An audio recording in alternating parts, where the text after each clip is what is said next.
I had my pistol raised when they finally stopped smiling, and what happened next would decide whether my family slept safely that night or learned how far intimidation was willing to go. 2 men stood on the other side of my ranch gate. Black vests, bold white letters, HOA Cop, stamped across their chests like a badge that gave them ownership of everything behind me. One of them pointed past my shoulder, straight at my house. The other rolled a knife in his palm, slow and easy, like we were neighbors talking fence repairs instead of strangers making threats. Behind them, my cattle lifted their heads, ears twitching. The "No Trespassing, Keep Out" sign hung crooked on the gate, exactly where it had been for 30 years. Same screws, same rust, same warning. "I'm asking one last time," the taller one said, fingers stabbing the air. "Hand over the deed. The HOA needs it verified." I didn't lower the gun. I didn't raise my voice either. "You're on private property. You crossed a locked gate. You're armed. You've been warned. Turn around and leave." They laughed. Not nervous laughter, not forced. Easy, confident. The kind that tells you they think you're already beaten. Before we go any further, comment which country you're watching from.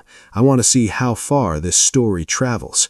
Because to understand why 2 fake HOA cops thought they could threaten a rancher in his late 50s over a house deed, you need the backstory. My name is Caleb Morgan. I've lived on this land longer than any HOA has existed within 50 miles of it. My father ran cattle here. His father broke this ground with a mule and a plow. The deed hangs framed on my wall, stamped, sealed, and older than the county road that runs past my fence. I'm not a criminal. I'm not a hothead. I'm just a rancher with a legally owned pistol, a clean record, and a family that sleeps under my roof. And that family is why this matters. The HOA showed up 2 years ago, sprouted like a weed from a new development down the road, one that thought the view meant control. First came letters, then fines for land they didn't own, then a demand to verify my deed because my property interfered with future planning. I said no, politely, in writing, with copies of state law attached. That's when it turned ugly.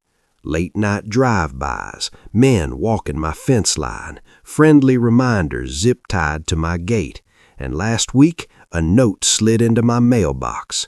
No stamp, no return address. Turn over the deed or we'll make this difficult for your family. Today, they decided to make good on it. The man with the knife took a step closer to the gate. "You don't want trouble, old man," he said. "Things happen out here. Accidents, fires, kids wander." That's when I brought the pistol up to eye level. Not shaking, not yelling, just steady. "This is your last warning," I said. "Drop the knife, back away, leave." The other man sneered. "You wouldn't shoot." I wish he'd been right. Because standing there, with my home behind me and 2 armed strangers threatening my wife and kids, I finally understood something they didn't. This wasn't about HOA rules. It wasn't about paperwork. It wasn't even about money. This was intimidation, crossing a line it could never uncross. And at that gate, on my land, there was nowhere left to back up. They didn't stop smiling when I warned them again. They leaned into it.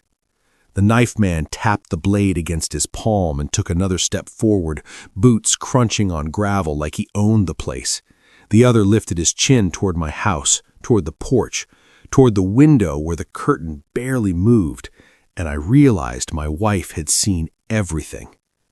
"You hear that?" the taller one sneered. "He's shaking." I wasn't. My arms were steady, sight picture clean, breath slow.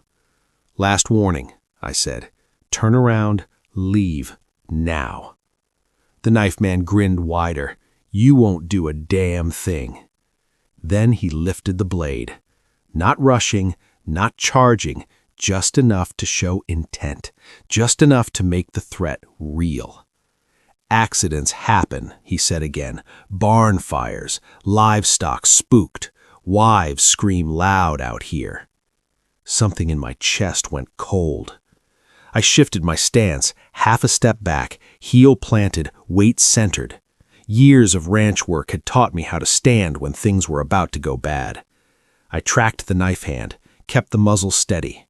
"Drop it!" They laughed. The pointing man opened his mouth, another threat, maybe a joke, but he never finished the sentence. I fired. The crack split the pasture. Cattle scattered, hooves thundering. The first round hit the knife man low and hard, center mass. He jerked backward like the ground had yanked him, the knife spinning free from his hand. He stayed upright for half a heartbeat, shock frozen on his face. I fired again. He dropped. The second man froze, smile gone, eyes wide. He reached for his waistband. That was his mistake.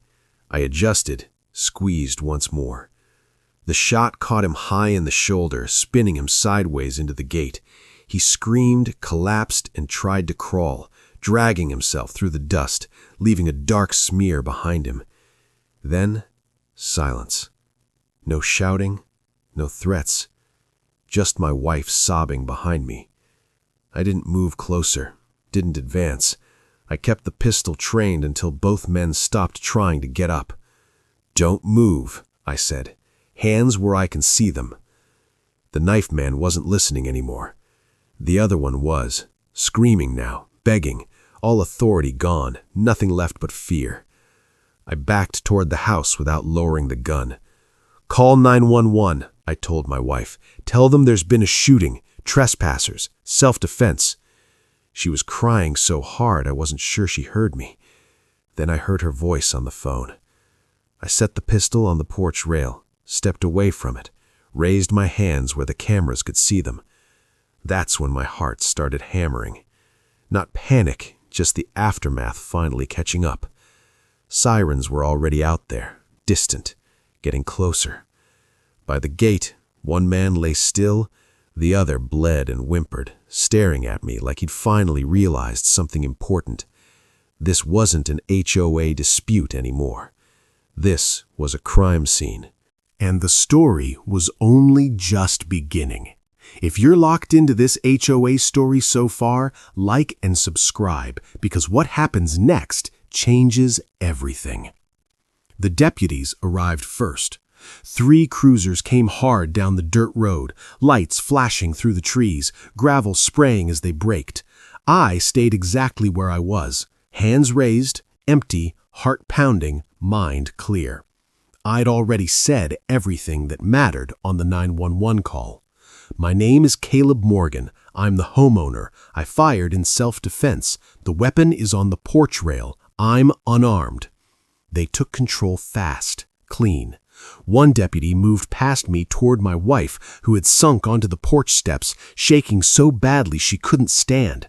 Another approached the gate, weapon drawn, eyes locked on the 2 men in black vests, HOA cop, now smeared with dust and blood.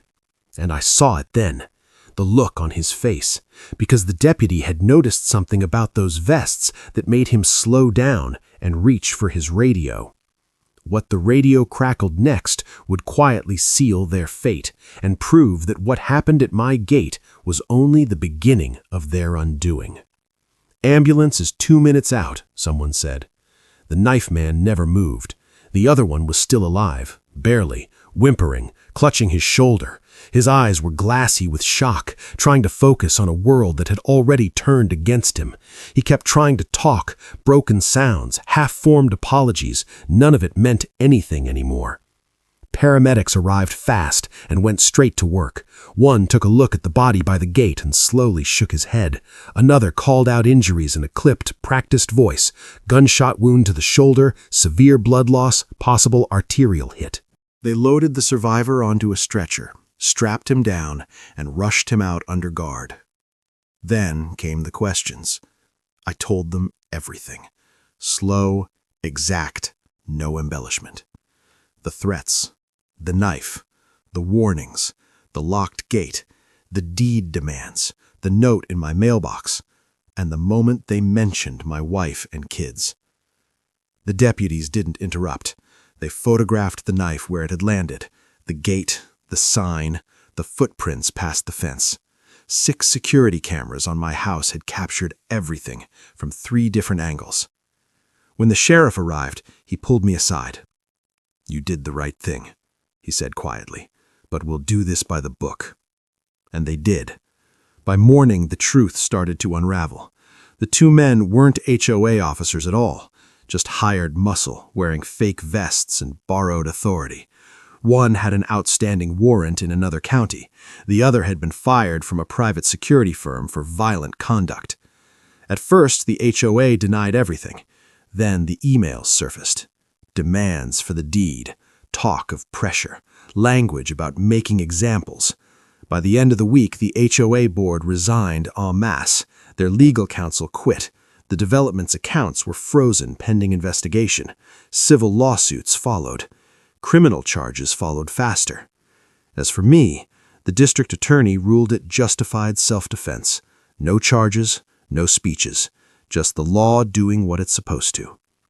I still wake up early, still check the gate, still walk the fence line at dusk, but my wife sleeps through the night again. When my kids ask why there are new locks on the gate, I tell them the truth. Simple, steady, because this land is ours, and nobody gets to take it by force.